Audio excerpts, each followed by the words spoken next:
नमस्कार, जेएम विशेषमध्ये आपलं स्वागत। मी श्रेयस पांडे।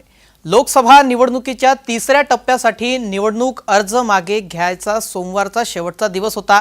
यानंतर आता कुणाचा सामना कुणाविरुद्ध होणार याचं चित्र स्पष्ट झालेलं आहे। बारामतीमध्ये उमेदवारी अर्ज मागे घेतल्यानंतर आता निवडणूक आयोगाने उमेदवारांना निवडणूक चिन्हही दिलेलं आहे। त्यातल्या त्यात एका निवडणूक चिन्हावर सुप्रिया सुळेंनी आक्षेप घेतलेला आहे। त्याचं कारणही तसंच आहे, कारण बारामती लोकसभा मतदारसंघामध्ये सुप्रिया सुळे यांची डोकेदुखी वाढवणारी ही बाब आहे। निवडणूक आयोगाकडून बारामती लोकसभा मतदारसंघातून एका अपक्ष उमेदवाराला तुतारी हे चिन्ह देण्यात आलेलं आहे। काय हे प्रकरण आहे आणि सुप्रिया सुळे यांनी काय आक्षेप घेतलेला आहे पाहूयात आजच्या जेएम विशेषमध्ये। बारामती लोकसभा मतदारसंघामध्ये अपक्ष लढवणाऱ्या सोहेल शेख या उमेदवाराला ट्रॅम्पेड म्हणजे तुतारी हे चिन्ह निवडणूक आयोगाने दिलेलं आहे।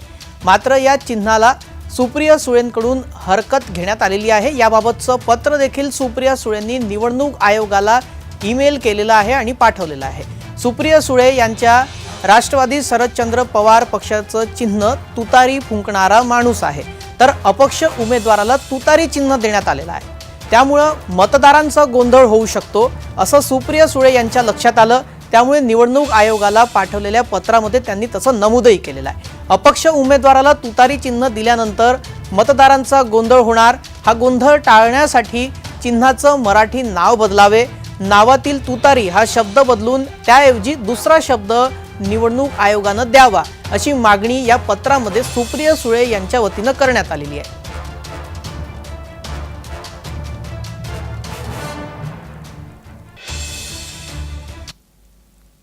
या संपूर्ण घडामोडींच्या संदर्भामध्ये सुप्रिया सुळे यांनी निवडणूक आयोगाला पत्र लिहिलं आणि या पत्रातून आपली हरकत व्यक्त केलेली आहे। सुप्रिया सुळे यांच्या हरकती पत्रामध्ये नेमका काय तपशील आहे तो ग्राफिक्सच्या माध्यमातून पाहूया।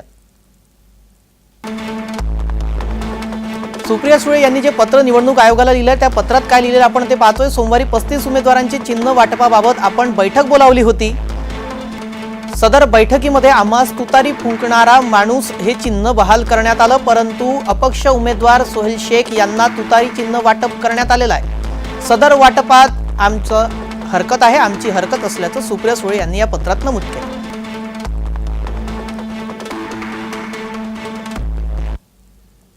राष्ट्रवादी काँग्रेस शरदचंद्र पवार पक्षाला निवडणूक आयोगाने तुतारी चिन्ह बहाल केलं होतं। त्यानुसार लोकसभा निवडणुकीला शरद पवारांचा पक्ष तुतारी फुंकण्याच्या तयारीत आहे। बारामतीमध्ये विद्यमान खासदार सुप्रिया सुळे पुन्हा निवडणुकीच्या रिंगणामध्ये उतरणार असून त्या तुतारी चिन्हावर निवडणूक लढवत आहेत। परंतु सोहेल शेख नावाच्या व्यक्तीनेही बारामती लोकसभा मतदारसंघातून उमेदवारी अर्ज भरला असून त्यालाही तुतारी नावाचं चिन्ह बहाल करण्यात आलं आहे। एकच आता ह्या संपूर्ण घटनाक्रमामुळे खळबळ उडालेली आहे, कारण नावात साम्य असलं तरी चिन्हाचं स्वरूप मात्र वेगळं आहे। कसं चिन्हाचं स्वरूप वेगळं आहे ते आपण आपल्या स्क्रीनवर दोन्ही हिशोबाने पाहू शकतात। दुसरीकडे राष्ट्रपती चिन्ह आणि एकीकडे हे अपक्ष उमेदवाराला जे तुतारीचं चिन्ह देण्यात आलेलं आहे ते चिन्ह आपण आपल्या टीव्ही स्क्रीनवर पाहू शकतात। निवडणूक आयोगाने ट्रॅम्पेड म्हणजे तुतारी असं त्याचं मराठी भाषांतर करून ते चिन्ह या अपक्ष उमेदवार सोहेल याला बहाल केलेला आहे। तर दुसरीकडे राष्ट्रवादी काँग्रेस शरदचंद्र पवार पक्षाचं राष्ट्रपचं तुतारी फुंकणारा माणूस हे चिन्ह आहे। त्यामुळे आता या बारामती लोकसभा मतदारसंघामध्ये सुप्रिया सुळे यांची डोकेदुखी वाढणार यात शंका नाही।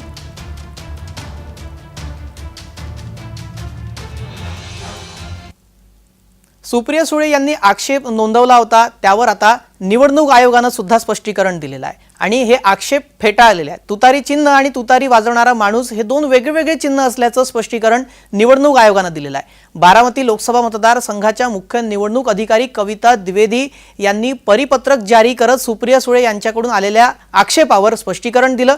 काय स्पष्टीकरण निवडणूक आयोगाने दिलेलं आहे तेही पाहूयात। निवडणूक आयोगाने जे पत्र दिलेलं आहे ते आपण पाहतो। त्यातला तपशील अपक्ष उमेदवार शेख सोहेल यांना अराखीव म्हणजे खुल्या चिन्हांपैकी चिन्ह दिलं गेलेलं आहे। तुतारी हे चिन्ह त्यांच्या मागणी केलेल्या पसंती क्रमानुसार देण्यात आलेलं आहे। प्रस्तुत चिन्ह भारतीय निवडणूक आयोगाने निर्धारित करून दिलेलं आहे। यामध्ये कोणताही बदल करण्याचा अधिकार नाही। दोन्ही चिन्हांच्या प्रतिकृती वेगवेगळ्या आहेत। या चिन्हाची मराठीतील नावेही भिन्न आहेत असं निवडणूक आयोगानं म्हटलेलं आहे। त्यामुळे त्यावर आलेला आक्षेप अमान्य असल्याचं निवडणूक आयोगानं आपल्या परिपत्रकात म्हटलं।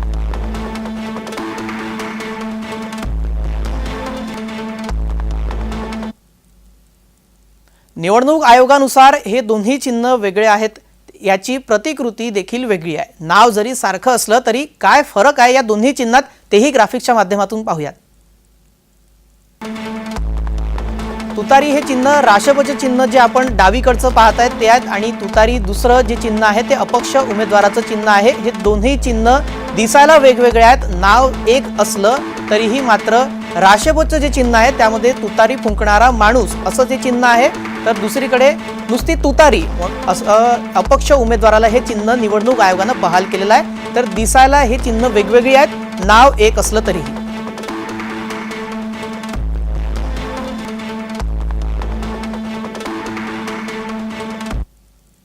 बारामती लोकसभा मतदारसंघातून अपक्ष उमेदवार सोहेल शेख यांना हे तुतारी चिन्ह बहाल झालेलं आहे।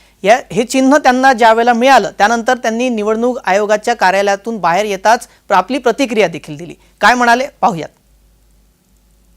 नाव काय तुमचं आणि तुम्हाला कोणतं चिन्ह मिळालेलं आहे? मी शेख सोहेल शाह इनू शाह, राहणार बीडकर, एक ऊसतोड कामगाराचा जिल्हा म्हणून ओळखल्या जाणाऱ्या जिल्ह्यातून आज मी बारामती या लोकसभेला अर्ज भरला होता। आज तो माझा व्हॅलिड ठरला आणि मला तुतारी देखील चिन्ह मिळालं। खरं तर हा माझा फॉर्म हा बीड जिल्ह्याच्या ऊसतोड कामगाराचं पूर्ण महाराष्ट्रातल्या यांचं लक्षवेधीसाठी हा माझा फॉर्म आहे। कोणी ऑब्जेक्शन घेतलं का तुतारी? आतमध्ये प्रतिनिधी आहेत, नाव नाही माहीत, त्यांनी तुतारी ह्या शब्दाला ऑब्जेक्शन घेतलं होतं। पण मी निवडणूक अधिकारीशी बोललो, ते म्हटले की तुतारी ह्या चिन्हावर तुम्ही ऑब्जेक्शन घेऊ शकत नाही, कारण ते गव्हर्नमेंट इलेक्शन गव्हर्नमेंटचं ते व्हॅलिड आहे, त्यामुळं त्यात ऑब्जेक्शन घेऊ शकत नाही, तुम्हाला हे चिन्ह दिलं गेलेलं आहे। या चिन्हामुळे तुला म्हणजे इलेक्शन निवडणूक प्रचारासाठी फायदा होईल का?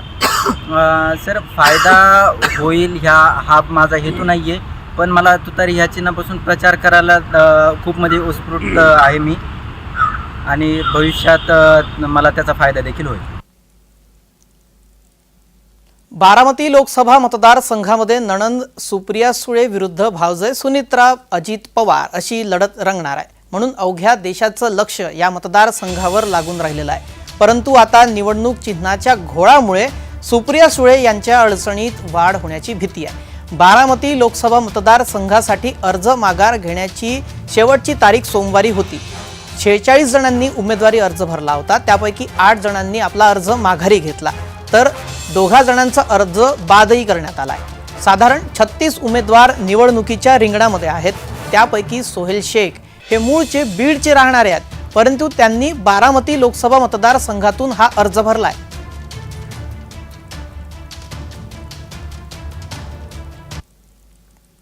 या संदर्भामध्ये आलेली प्रतिक्रिया देखील आपण पाहूयात। नाव काय तुमचं आणि तुम्हाला कोणतं चिन्ह मिळालेलं आहे? मी शेख सोहेल शाह इनू शाह, राहणार बीडकर, एक ऊसतोड कामगाराचा जिल्हा म्हणून आतमध्ये प्रतिनिधी आहेत, नाव नाही माहीत, त्यांनी तुतारी ह्या शब्दाला ऑब्जेक्शन घेतलं होतं। पण मी निवडणूक अधिकारीशी बोललो, ते म्हटले की तुतारी ह्या चिन्हावर तुम्ही ऑब्जेक्शन घेऊ शकत नाही, कारण ते गव्हर्नमेंट इलेक्शन गव्हर्नमेंटचं ते व्हॅलिड आहे, त्यामुळं त्यात ऑब्जेक्शन घेऊ शकत नाही, तुम्हाला हे चिन्ह दिलं गेलेलं आहे। या प्रकरणावर सुप्रिया सुळे यांनी आक्षेप घेतला असला तरी सोहेल शेख यांनी मात्र यावर आक्षेप घेतला जाऊ शकत नाही असं स्पष्ट नमूद केलं, ते आपण ऐकलं। या प्रकरणावर खासदार सुप्रिया सुळे यांनी प्रतिक्रिया दिलेली आहे। सुप्रिया सुळे म्हणाल्या, आम्ही याबाबत निवडणूक आयोगाला पत्र लिहिलेले आहे, असं करू नये, हा आमच्या वतीने आमच्यावर झालेला अन्याय आहे असं त्यांनी सांगितलं। हा अन्याय दोन्ही उमेदवारांवर आहे, अपक्ष उमेदवार शेख यांच्यावर देखील हा अन्याय आहे। एक तर शेख हे बीडचे कोण गृहस्थ आहेत जे बारामतीमध्ये लढायला आलेले आहेत, ते कोण आहेत हाही प्रश्न त्यांनी उपस्थित केला। कुठून आलेले आहेत हे सुद्धा आम्हाला माहिती नाही, परंतु हा त्यांच्यावरती आणि आपल्यावर होणारा अन्याय असल्याचं सुप्रिया सुळे यांनी म्हटलं। सोबतच हा रडीचा डाव असल्याचा आरोप देखील सुप्रिया सुळे यांनी केलेला आहे। काय म्हणाल्या सुप्रिया सुळे पाहूयात। आम्ही इलेक्शन कमिशनला पत्र लिहिलेलं आहे की असं करू नका, हा अन्याय आहे. त्याच्यामुळे आणि दोन्ही उमेदवारांवर अन्याय, माझ्यावर पण आणि ते शेख भाईवर पण. एक तर बीडचे कोणे हे ते ग्रस्तचे बारामतीला लढायला आले, तर त्यांचं स्वागतच आहे, पण ते इथे कोण आलेत, कुठून आलेत, काय याची काहीच माहिती नाहीये. आणि हा त्यांच्यावर पण अन्याय आणि माझ्यावर पण अन्याय. त्याच्यामुळे हे चिन्ह असं करू नये, म्हणून हा खरं तर मला विचाराल तर रडीचा डाव आहे आमच्या दोघांच्या विरोधात. त्याच्यामुळे आम्ही पत्र लिहिलं होतं, आम्ही आजही इलेक्शन कमिशनला पत्र लिहिले आणि अशी घटना वर्ध्यामध्ये घडलेली आहे. जिथे जिथे राष्ट्रवादी काँग्रेस पक्षाचे तुतारी वाजवणारा माणूस आहे तिथेच हे चिन्ह दिलेलं आहे. त्याच्यामुळे अर्थातच हे आमच्या विरोधात षडयंत्र आहे. आणि वर्ध्याला जेव्हा ऑब्जेक्शन घेतलं तेव्हा वर्ध्याला त्यांनी मान्य करून विथड्रॉ केलं, म्हणजे वर्ध्याला त्यांनी मान्य केलं, मग वर्ध्याला चिन्ह एक आणि उमेदवार अनेक हा गुंता आपण आता पाहिला. आता नावाचा गुंता देखील पाहूयात. रायगड लोकसभा मतदारसंघामध्ये हा गुंता झालेला आहे. लोकसभेच्या निवडणुकीमध्ये मतदारांना चकवा देण्यासाठी रायगडमध्ये राजकीय खेळ खेळण्यात येत आहे असं बोललं जात आहे.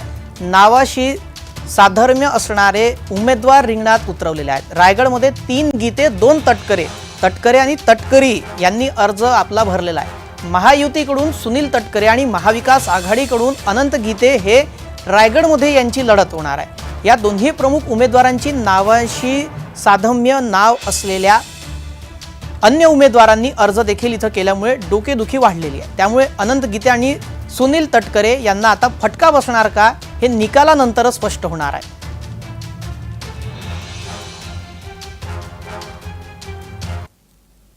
रायगड लोकसभेतील उमेदवार कोण कोण आहेत त्याच्यावर एक नजर टाकूयात. रायगड लोकसभेतील उमेदवार आपण पाहतोय. अनंत गीते हे शिवघाटाचे उमेदवार आहेत, तर अनंत पद्मा गीते हे अपक्ष उमेदवार आहेत. अनंत बाळोजी गीते हे देखील अपक्ष उमेदवार आहेत. म्हणजे 3 गीते रायगड लोकसभा मतदारसंघातून निवडणुकीच्या रिंगणामध्ये आहेत. त्यानंतर तटकरे नावाचे देखील 2 उमेदवार आहेत. सुनील तटकरे हे राष्ट्रवादीचे उमेदवार आहेत, तर सुनील तटकरी हे अपक्ष उमेदवार आहेत. म्हणजे 2 तटकरे 3 गीते अशी लढत रायगड लोकसभा मतदारसंघामध्ये पाहायला मिळणार.